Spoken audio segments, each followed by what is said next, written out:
അലാ മാ സിവാഹ്. നിശ്ചയം അള്ളാഹു സൗമ്യതയുള്ളവനാണ്. സൗമ്യതയെ അള്ളാഹു ഇഷ്ടപ്പെടുകയും ചെയ്യുന്നു.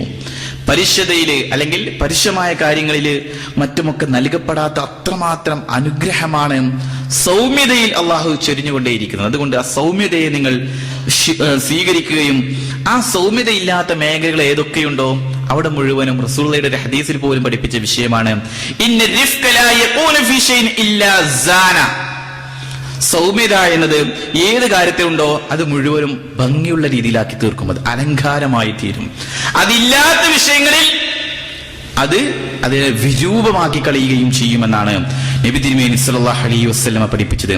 അതുകൊണ്ട് വിശ്വാസികളുടെ ജീവിതത്തിൽ അവരെ സ്വർഗത്തിലേക്ക് പ്രവേശിപ്പിക്കുന്ന ഒരു കാര്യം അറിയിച്ചു തന്നാലും പഠിപ്പിച്ചു തന്നാലും എന്ന് ആവശ്യപ്പെട്ടുകൊണ്ട് റസൂലുള്ളാഹി സ്വല്ലല്ലാഹു അലൈഹി വസല്ലമയുടെ സവിധത്തിലേക്ക് ഒരാൾ വരികയാണ്.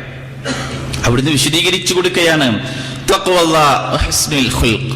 ഒന്ന്, അള്ളാഹുവിനെ കുറിച്ചുള്ള ഭയഭക്തി, അള്ളാഹുവിനെ കുറിച്ചുള്ള ആ തഖ്വ അതുണ്ടാക്കുക, സൂക്ഷ്മതയുണ്ടാക്കുക. ഹുസ്നുൽ ഖുൽഖ്, സൽസ്വഭാവത്തിന്റെ ആളുകളായി തീരുക. ഇത് ആളുകളെ കൂടുതലായി സ്വർഗത്തിലേക്ക് പ്രവേശിപ്പിക്കുന്ന ഒരു വിഷയമാണ്.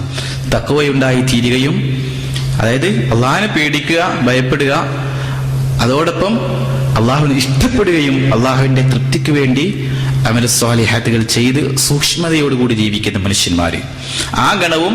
മറ്റൊന്ന് ഹുസ്നുൽ ഖുൽഖ്, നല്ല സ്വഭാവത്തിന്റെ ഉടമകളായിത്തീരുക. നമ്മളെ കണ്ടുകൊണ്ട് ആളുകൾ ഇസ്ലാമിലേക്ക് വരാനായിരിക്കണം നമ്മൾ ശ്രദ്ധിക്കേണ്ടത്. നമ്മളെ കണ്ടുകൊണ്ട് ഇസ്ലാമിലുള്ളവർ അപ്പുറത്തേക്ക് പോകുന്ന സാഹചര്യ വിശേഷങ്ങളോ അവസ്ഥകളോ ഉണ്ടാവാൻ പാടില്ല. അത് നമ്മുടെ ഫേസ്ബുക്കിലാവട്ടെ, ഏതെങ്കിലും മെസ്സേജുകളിലൊക്കെ ആവട്ടെ, അവിടെ നമ്മൾ പാലിക്കേണ്ട മാന്യതയും പക്വതയും അവധാനതയും അത് നമ്മൾ ശ്രദ്ധിക്കുക. അന്യമതത്തിന്റെയും അന്യമതസ്ഥരായ ആളുകളും ഒരിക്കലും ഇസ്ലാമിനെ ഏതെങ്കിലും വിധത്തിൽ തെറ്റിദ്ധരിക്കുന്ന അവസ്ഥാവിശേഷങ്ങളിലേക്കോ സാഹചര്യങ്ങളിലേക്കോ നമ്മൾ കാരണമായി പോകാൻ പാടില്ല എന്നത് പ്രത്യേകമായി നമ്മൾ ശ്രദ്ധിക്കുകയും ആ വിഷയങ്ങളിലൊക്കെ നമ്മൾ നന്മ ചെയ്യുകയും അതിൽ നമ്മൾ മുന്നേറുകയും ചെയ്യുക. പിന്നീട് വിശ്വാസികളായ ആളുകളുടെ ജീവിതത്തിൽ അവരുടെ വ്യക്തിപരമായ ജീവിതവുമായി ബന്ധപ്പെട്ടുകൊണ്ട് മുസ്ലിങ്ങളായി ജീവിക്കുന്ന നമ്മൾക്ക് പാലിക്കാനും ശ്രദ്ധിക്കാനുമായി നബി സല്ലല്ലാഹു അലൈഹി വസല്ലം ഒരുപാട് മര്യാദകൾ പഠിപ്പിച്ചു.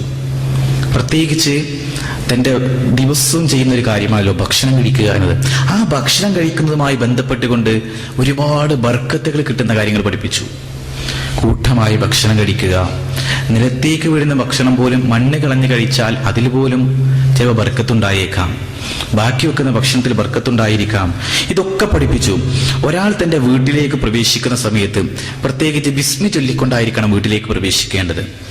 നമ്മൾ പലപ്പോഴും അലസമായി കാണുന്ന പല വിഷയങ്ങളിലും നമ്മുടെ നന്മകൾ നഷ്ടമാകുന്നതോടൊപ്പം തന്നെ അത് പലതരത്തിലുമുള്ള മാരകമായ രീതിയിൽ അബദ്ധങ്ങളും അപാകതകളും സംഭവിക്കും. റസൂലുള്ളാഹി സ്വല്ലല്ലാഹു അലൈഹി വസല്ലം പഠിപ്പിക്കുകയാണ്, ഇദാ ദഖല റജുലു ബൈത, ഒരാൾ തന്റെ വീട്ടിലേക്ക് പ്രവേശിക്കുന്നു, ഫദകറല്ലാഹ തആല ഇൻദ ദുഖൂലി വഇൻദ തുആമി ഖാല ശൈത്വാൻ ലിഅസ്ഹാബി, ബിസ്മില്ലാഹ് എന്ന് പറഞ്ഞാണ് വീട്ടിലേക്ക് പ്രവേശിക്കുന്നത്. അതോടൊപ്പം ഭക്ഷണം കഴിക്കുമ്പോഴും ബിസ്മില്ലാഹ് എന്ന് പറയുന്നു.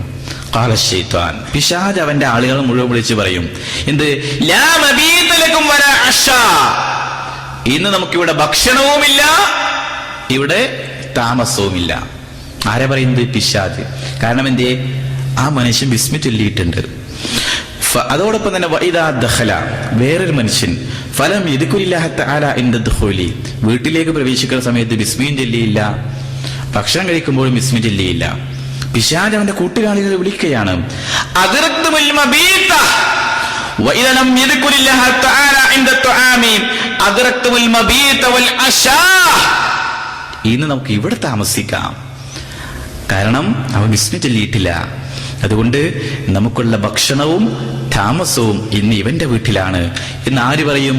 പിശാച് അവന്റെ കൂട്ടാളികളോട് പറയും. അതുകൊണ്ട് വീട്ടിലേക്ക് പ്രവേശിക്കുമ്പോൾ ബിസ്മി ചൊല്ലുക, ഭക്ഷണം കഴിക്കുമ്പോൾ പ്രത്യേകിച്ചും ബിസ്മി ചൊല്ലുക, വസ്ത്രം ധരിക്കുമ്പോഴൊക്കെ പറയാം.